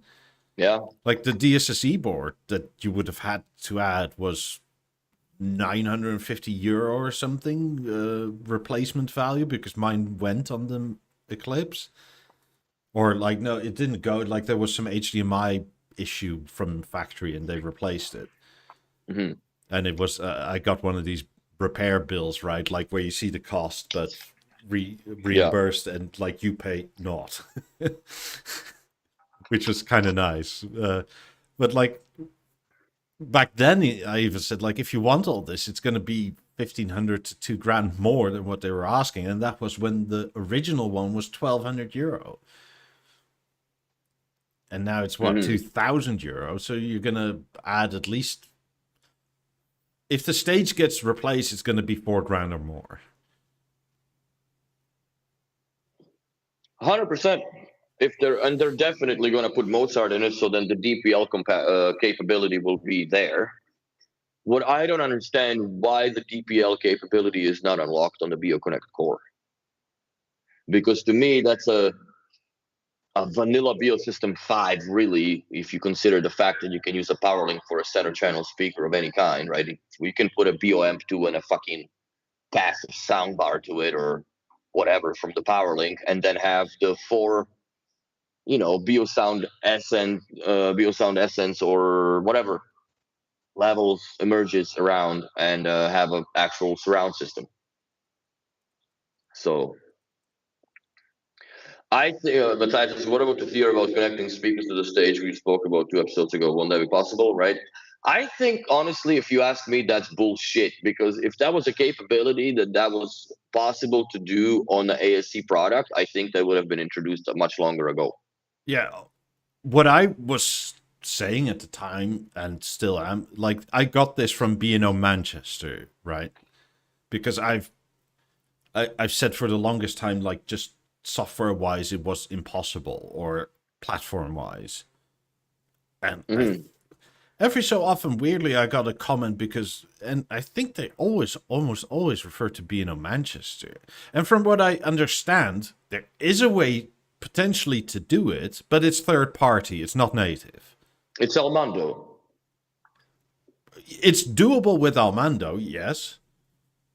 Absolutely. Because Almando actually promotes it, that they have an Almando box that does interpret the stage as a center channel, basically. It still uses the ARC, but it only feeds its center. But you essentially lose all your BeoLink, right? Like, and from what I understood from the comments and that B&O Manchester video was that it was native. And if it works, right, like with third party, I'm all for that. I like third party companies that mess around with B&O. It's there are preconditions to how this works well, right? Like, do you lose some of the B&O-ness?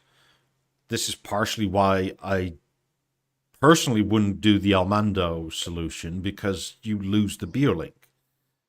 Yeah. You also, I think, lose the Beo Remote 1. Oh, naturally. So how? Well, because you would control it through something else then.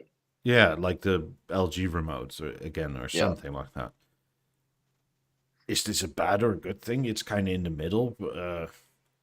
Funnily enough, I don't like the LG remote, but I don't exactly hate it either. But my missus absolutely does.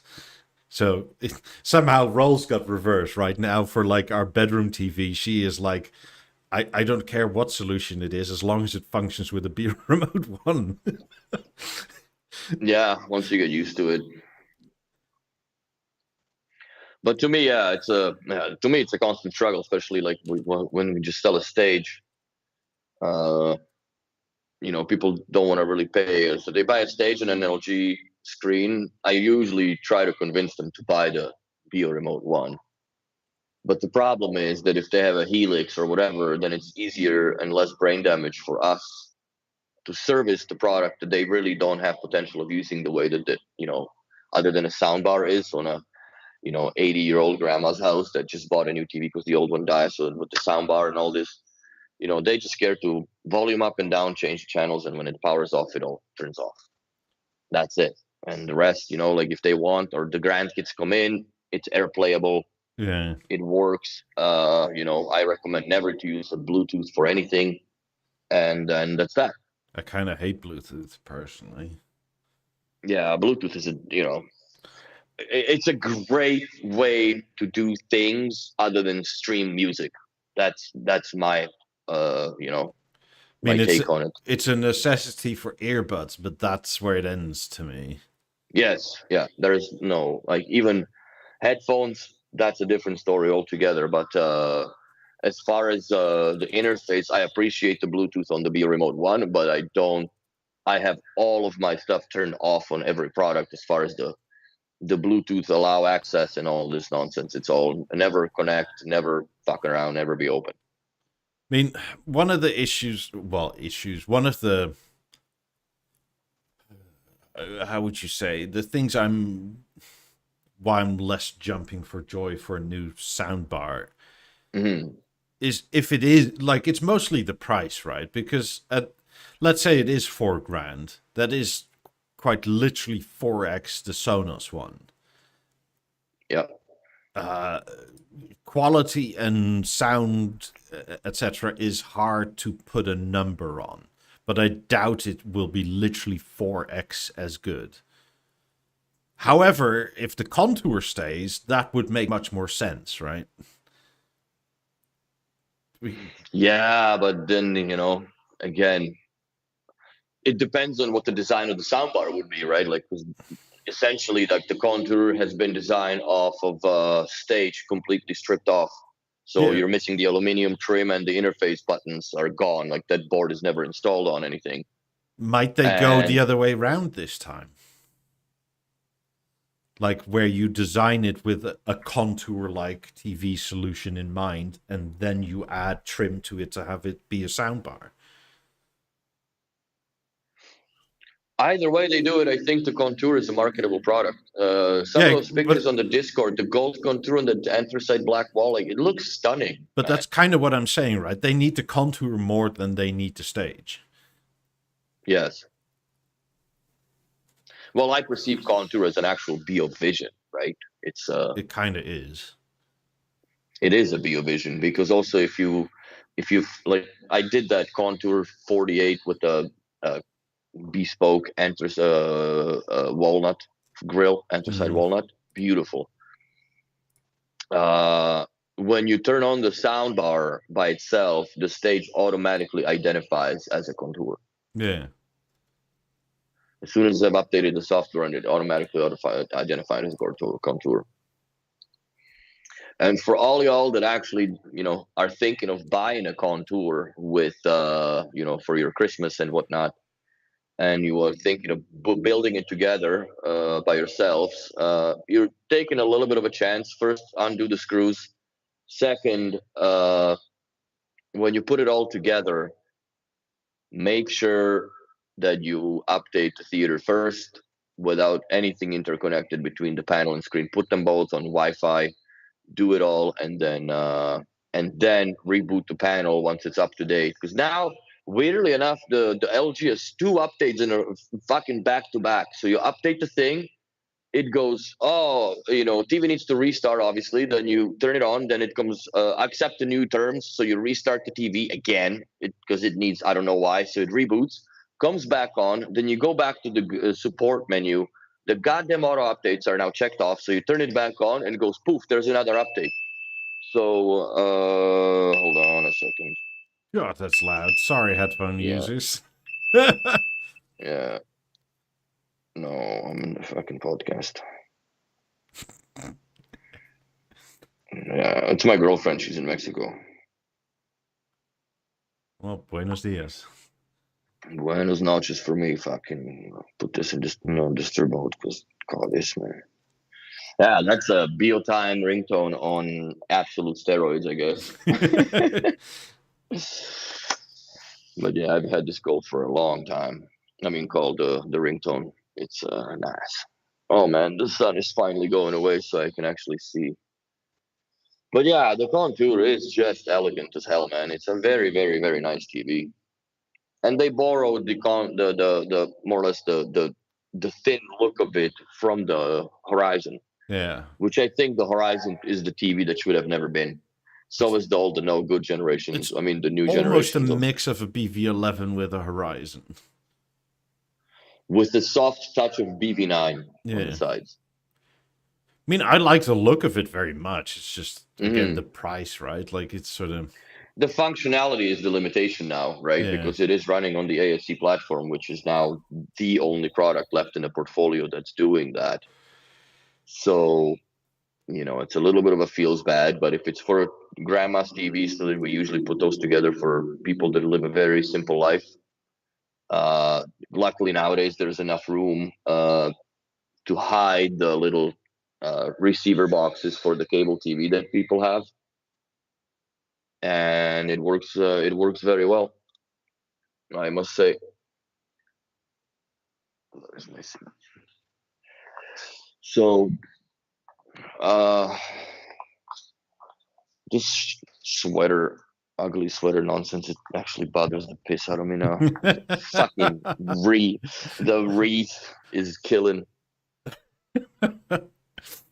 Limits my movement. But you know what? I'll suck it up for one podcast in a year to wear this ridiculous sweater. Matthias said the next home theater product should have a DTS decoder.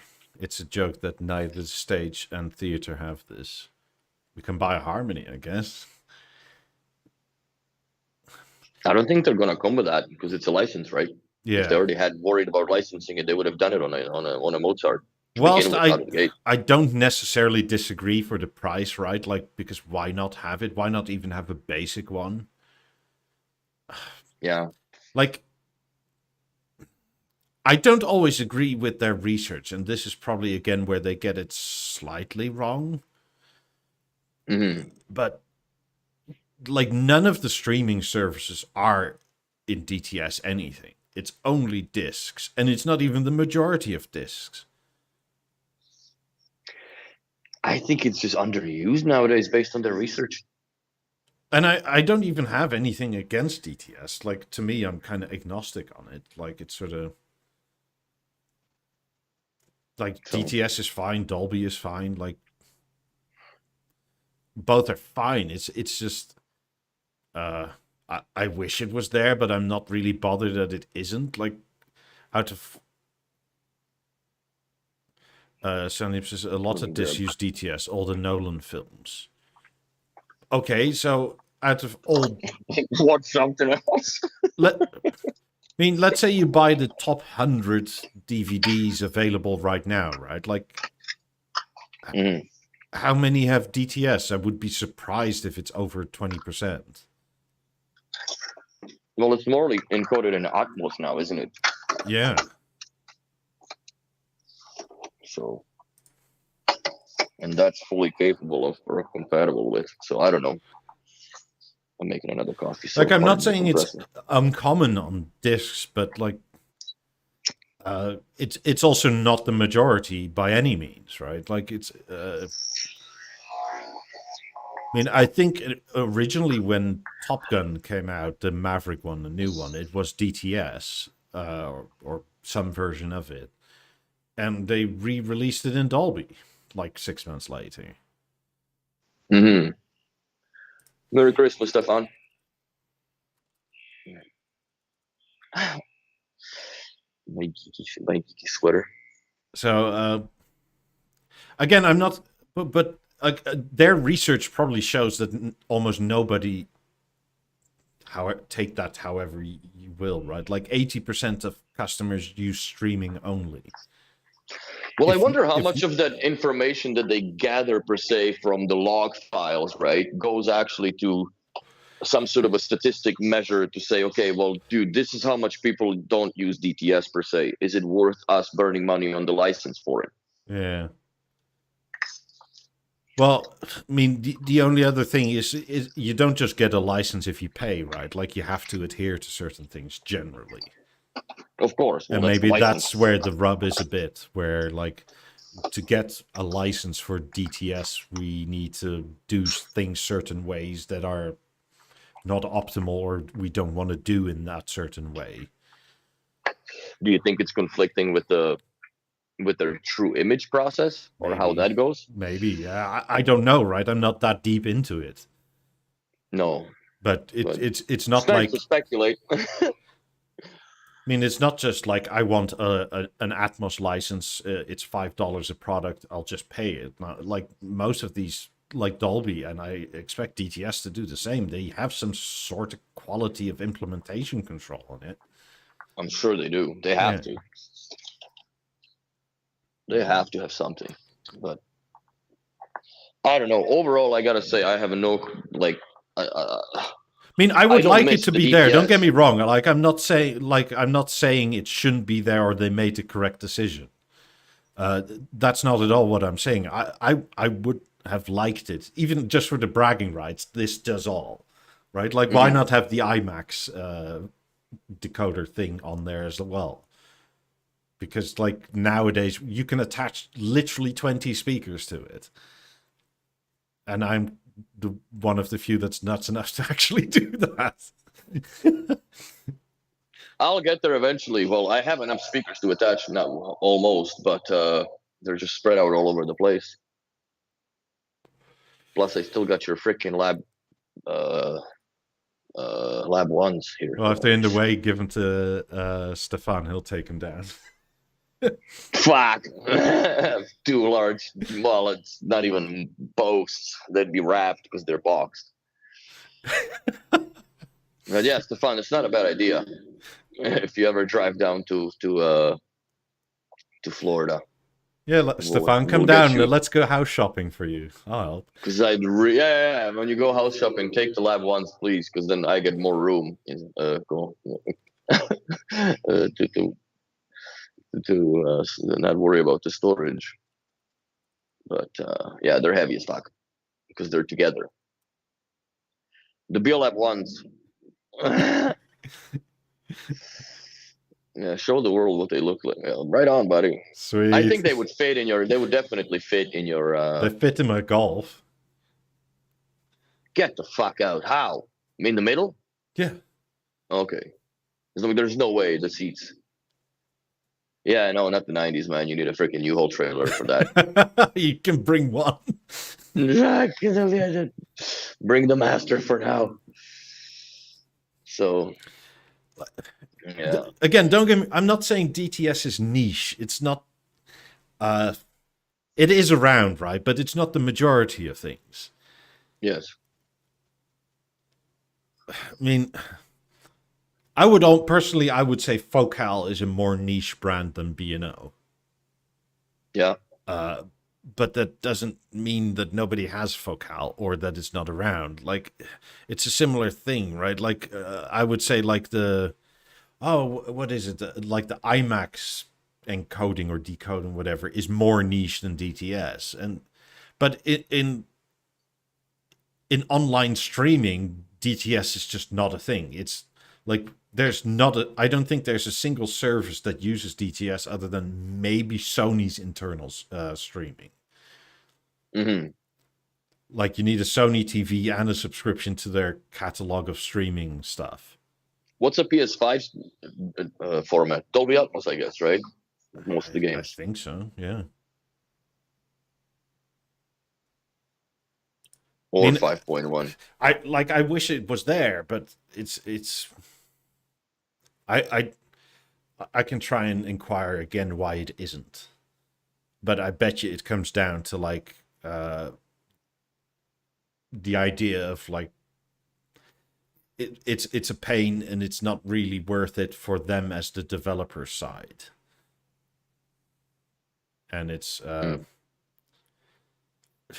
I don't necessarily agree, especially for the prices we're paying now, right? But I mean, I would also highly request, just for bragging rights, that if they can add it in a software update, please do. I'll promise you this, B&O. If you add it during a software update, we'll have 2 shows where we're just praising you. We'll never, ever find a negative. And if all of you come into the chat with like, I have problems, I'm just saying, no, they don't exist. Time them out. We're turning the blind eye on all the issues for 2 podcasts.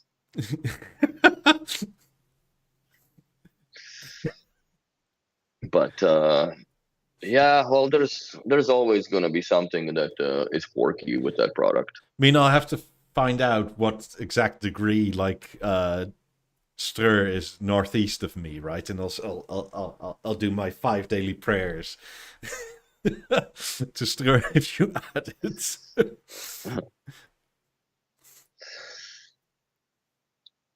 Interesting. The software is more solid on the Explorer than the A1. Stefan says. I guess it doesn't have the extra Bluetooth headache of having to carry the microphone from the phone, so it's not a speaker phone. Essentially, it's just a little stereo speaker, which is insane that it actually is a stereo speaker. If you play like Pink Floyd money and you put it in the corner of your kitchen, Stefan, it sounds fucking great for how small it is. And it's a very personal speaker, I find. Like when we go out with my girlfriend, to the park or whatnot, like you have it cranked up pretty good, but you can hear it more or less like past the blanket. You know what I mean? Once you walk away a little further, you can't hear the speaker. I don't know how the hell they designed that, but like we can hear, if we stop our music, we can hear everybody else's shit, but you can't hear ours. So I don't know. It's very nice. I'm a big fan of the Explorer. And I'm considering maybe I'll buy that bonfire orange because it really is a cool color. Very cool color. And they can stereo pair, my friend. The two Explorers can stereo pair, but not with the A1. That's the only, like all of those little Bluetooth speakers. And I actually like the fact that they don't, because the acoustics are completely different and tuning is different. So if you have two of them in Explorers, then they'll pair. They sound really good. My girlfriend also has an Explorer. Actually, I ended up getting two for her. And every now and then we stereo pair them, especially in the park. They sound great for how, well, obviously it doubles the speaker, right? And the stereo is very nice. But I find at that point, I more or less turn the logos facing towards each speaker. So you have the drivers fired towards you and one towards the back. So the image is better, more or less. But this is like totally, pushing up glasses nerd nonsense. Is any speaker really, B&O speaker really waterproof? Well, Explorer is, and it can take a lot of fucking beating, man. I think if you watch that Coast Trading guy, he has taken one apart. And if not, then I'm just confusing it with the service video that I watched.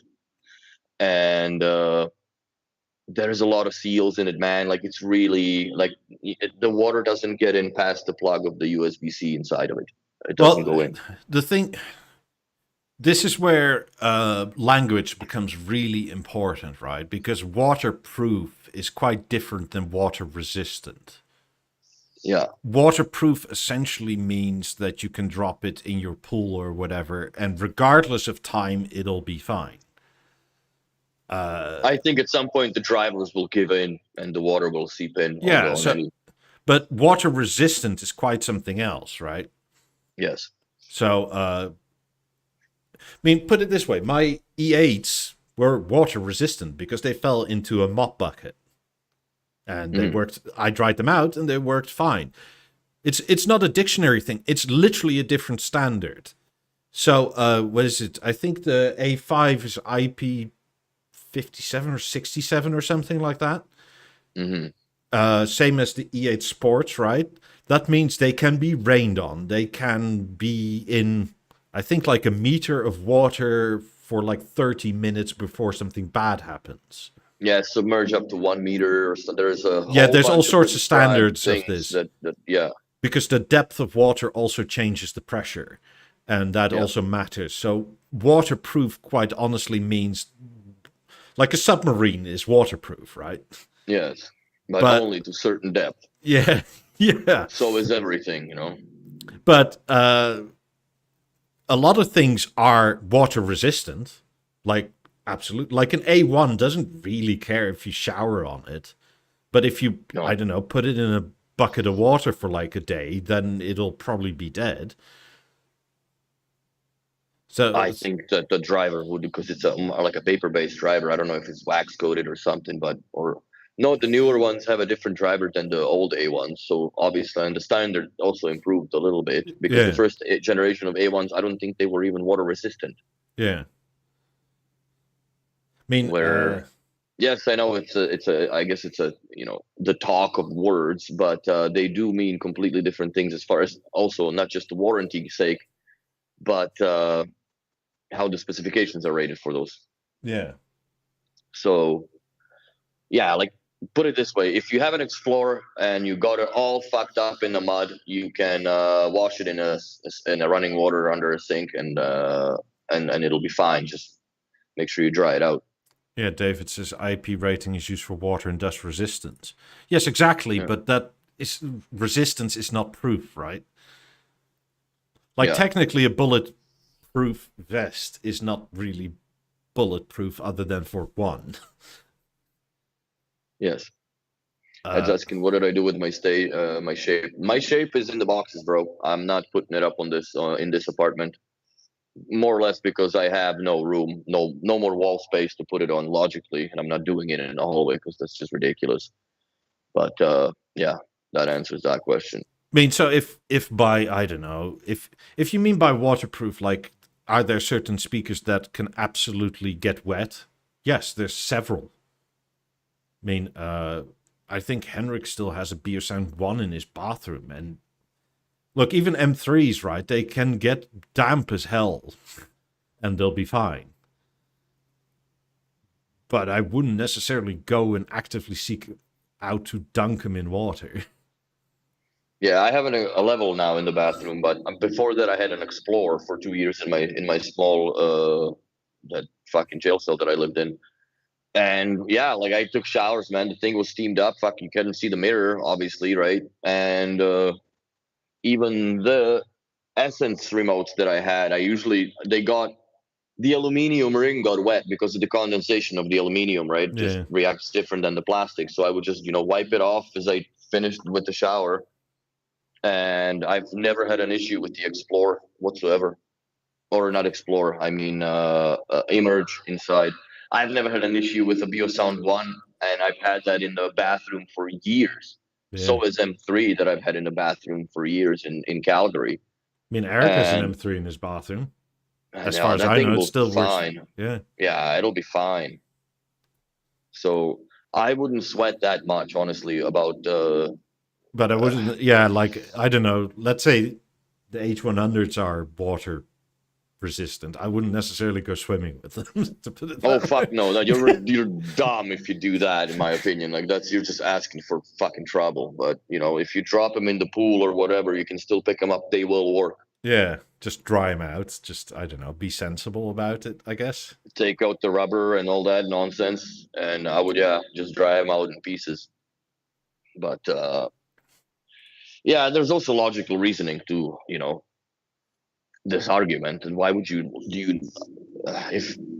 if you're looking for waterproof headphones, are you looking for them just to go swimming with them? Well, if it's for sweat and workout, they all are to that extent, pretty much. Yes. If you capsize. I think you have bigger issues if you capsize. I think that the IP rating on the Beosound A1 is going to be out the fucking window when the boat's the other way,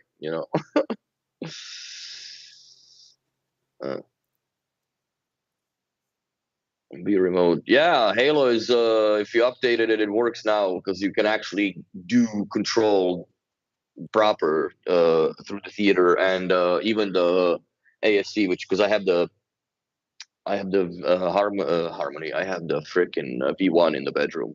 When you showed it to me, that update, when it initially was there, right? I thought that the remote bit would always be there. But I actually kind of like that when it's off, the remote bit isn't there and it's the audio remote again. But as soon as it senses TV is on, it turns into the TV remote. Yeah, it skips the page up, yeah. I like that. But I still think there's too many pages on it now. Yeah. It's a redundancy. They should have had the My Buttons and that audio page. It should have been combined together. Or just that audio page completely deletes for the time being while the screen is while the screen is. So while the screen is, why it's in a screen mode or TV mode per se. But yeah, I do use Halo now much more often than I ever have. I also use it obviously because it's an automation sake, right? So I have it I have it linked into the lights. I need to put these two Philips Hue lights on the Halo because I put them behind the 90s. They look actually really nice. I just don't have them. So if I do that, it's gonna. So this is the idea because I had that back in Calgary. So that's more or less what I'm gonna do. I don't know if it's even showing on the camera, but it should show a little bit. as far as the backlighting of the 90s. Yeah, you can see it a bit. So that's gonna be. I need to get the little power cubes to split the power, Mm-hmm. and I'm rocking and rolling, bro. I'll have the backlight on the 90s to shine them on. It's fucking cool because if I don't do the blinds down when it's cloudy out, coming home you can see the back of the the theater and that big fuck off 90 in the window, just towering. It looks great. It looks absolutely fantastic, but it also sounds good, even though they're 10 years old. Happy fucking 10 years. Best purchase I've ever made. Yeah. Yeah, same. But I still would like, or I still like 90s a lot, but I'm still not. I'm in this weird limbo where like I'm not actually sure I prefer them over 50s for all the usual reasons, like the weight, but also the acoustic lens sound versus like the sort of direct tweeter sound of 90s. well, 90s were built to be accurate as fuck, right? That's one of the things. And yes, the wide mode, it sounds good. Honestly, it's airy, just like normal acoustic lens to me would be. But obviously, it's a different animal as far as the sound quality goes. So it's really, they just sound great. Doesn't matter. Oh what yeah, mode they're in. but even in their wide mode, right? There is something about tweeters literally firing wide. Well, it's versus like where it's the dispersion thing that like it's. I just never heard that airiness, like, and it's not that it's good or bad. It's just different, and I guess I grew up in the era of like ultimate acoustic lenses and stuff, where that is just Same a here. signature I really much enjoy, and the 50s do have that. Like this, and this is weird to say, right? Because I'm probably now known as the 17 lover. And they don't have an acoustic lens. But it's a similar difference between 17s and 18s, right? Like the 18s are way more airy than the 17s. Well, 17's a very direct firing speaker in my opinion. Yeah. But the 90s are sort of that same difference. It's just a lot more, right? And to compensate, you have tweeters everywhere. But I do use them in like these weird, I would say unusual setups in my, because I have them that I have one speaker playing towards me in the kitchen, right? But the other one, the secondary, is not using the front face of the speaker; it's using the side wall. So Yeah. it's using, it still has fucking imaging. It still sounds great. But the only thing that I did screw up on, which is audible to me, after obviously owning them for so long, you know what they're supposed to sound like at any occasion, I guess, is that if I do the kitchen preset, I forgot when I tune them to turn the goddamn panel. So now, oops, because it blocks significantly. So I have to correct that. But I'm not going to deal with that till, well, I bring the carpet in, which is going to be sometime next week. Well, that's one very enormous downside of having a shit ton of speakers, right? Tuning anything takes for fucking ever. Oh, bro, even with this, like the 90s take a long time on their own, right? And then you start messing about with the theater and then the 18s to the mix, right? And when I Well, had that time you spent on your 90s, I have to do twice because the rear speakers need all the same shit as well. I know, and you can't do them together. It's just one at a time. Yeah, it's double the time for you. Oh, the suffering. Right, well, no, but yes. And that is where I am occasionally quite get mad and feel like pulling all my hair out, right? Because anytime B&O fucks up the software and they just say essentially like factory reset it, it's like, God damn it, that's 6 hours. Yeah, like you don't understand that, like I just don't have that to reset, like, and reset up. Like that's the thing. I mean, my house is pretty quiet with the new windows, but I still live on the road. Not that the road is that busy at all, but like this is the US, right? Like whenever like some dude with a Ram 2500 drives by, that's still audible in the house. Oh, hell yeah. So, like, I have to wait until like midnight somewhere to start doing this. That means like I'll be up from midnight to like 6 in the morning or something like that. Just to factory reset it, man. It's like, god damn. I wish that there was a possibility, even like through the product health center, where you could export all of your speaker presets Yeah. to a file that you can save that. Even in the app, I wish that was possible, that you just download that, whatever, call it a the BST file, right? And then if your factory had to reset the theater, then you reload the filters back on. Because I don't think that the lot of errors that you have comes from the filters that are tuned for the speakers. I think it's also, it's always something else, either with the HDMI or software. But I don't think that the speaker presets being able to save the speaker presets and utilize them or reload them back up. I don't think that should be something that affects negatively. Yeah, like I also dread like changing the living room for the same reason, right? Like I'm at a point where like if I get a few more chairs or a little cabinet, it's sort of like I know it impedes it, but I don't care enough anymore. I'm gonna live with it like now. the pain of doing this is worse than having less than 100% optimal sound. Lawrence had a funny one with the 90s. The second one did not play no sound on theater. Sound test had to power reset all to fix it. The simplest way to fix that is in all of your tuning filters for the 90s, and this also goes for the 50s and anybody that works with these speakers with the theater to tune them.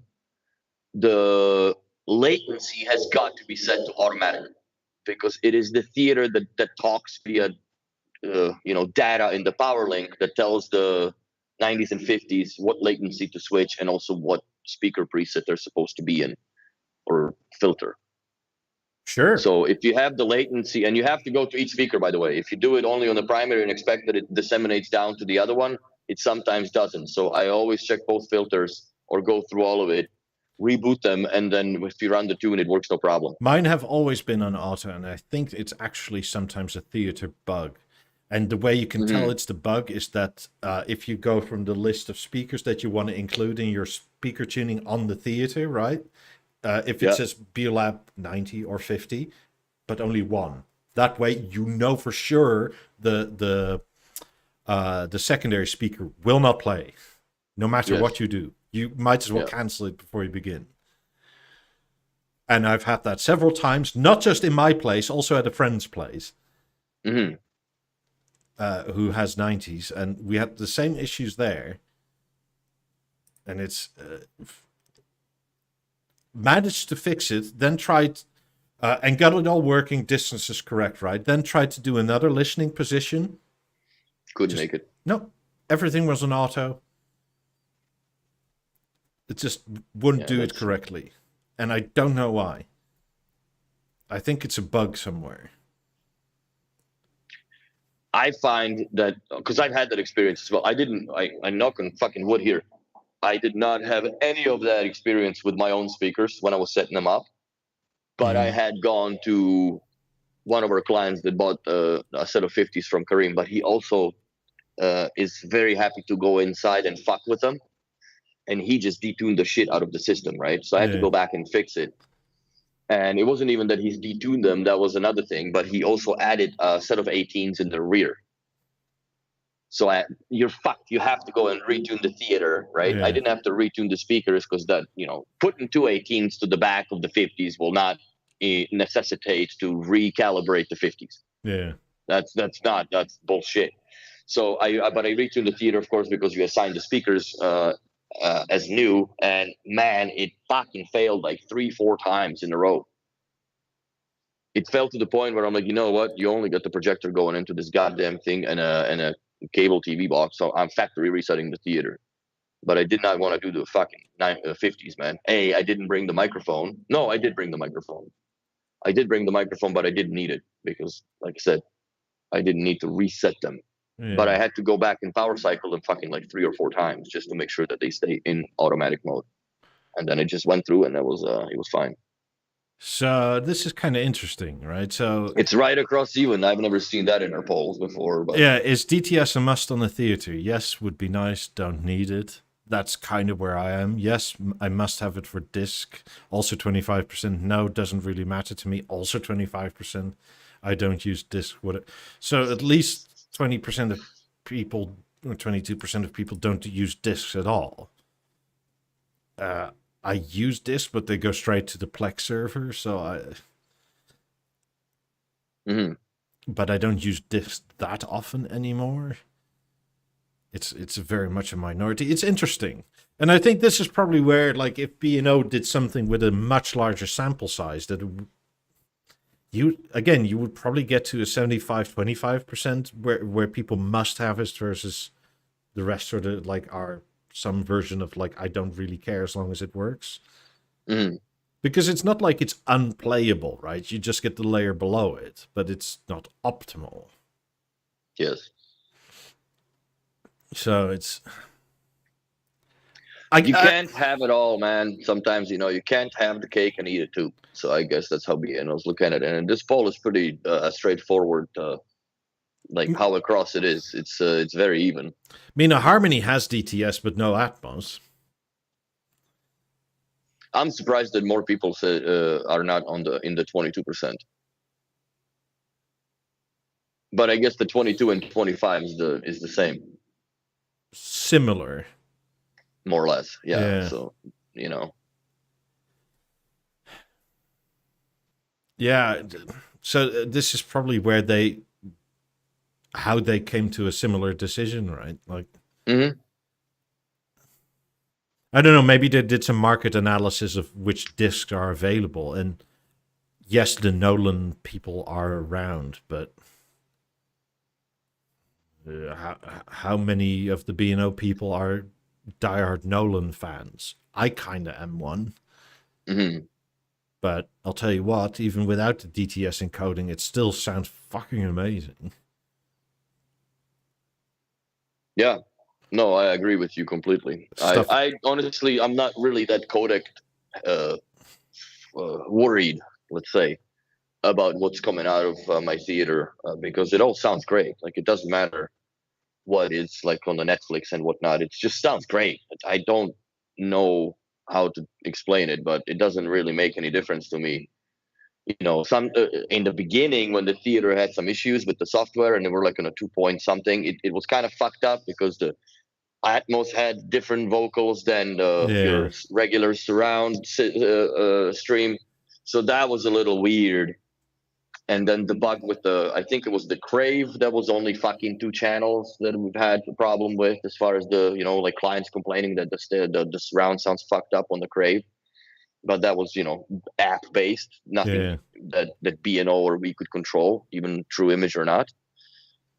So, I got to the point where it doesn't sound better in direct mode anymore. And I just watch Deepwater Horizon and review it all the time. But he only watches that well explosion. I think that's it. From it's the well on. Oh, it's 5 o'clock. I'm home. Well explosion. That's it. Let everybody know that I'm from Alberta. But it's the movies are fun with the 90s for sure. I haven't really watched anything here yet, but I think once I get the sofa here, if I even decide to get a sofa here, carpet's important. First the carpet, then I tune the shit, and then I watch a movie again. Let's see. Well, I'm from Alberta, but I live in Quebec now. But originally, I'm not even from Alberta. I'm from Slovakia. So yeah, I'm third generation of, I don't know where the fuck I'm at now. But anyways, we're on a Christmas overtime, so there's our gift from us to you. Hope you all thanks for spending a whole year with us, Fudge. Yeah, we'll have one more before we're out for the year, because it's the 29th. Yeah. It will be on. It all falls into place this year where we don't really have anything going on. That's right. And New Year's is New Year's, right? It's going to be a shit show on 31st anyways. So have a very Merry Christmas. if Yeah, get your B&O gifts, right? Like you probably gotta like buy your Y50s or something. Go do that. that's right. Especially before the Yeah, price increase. exactly. But yeah, have a Merry Christmas, everybody. Thanks for watching as usual. Bad. Bye.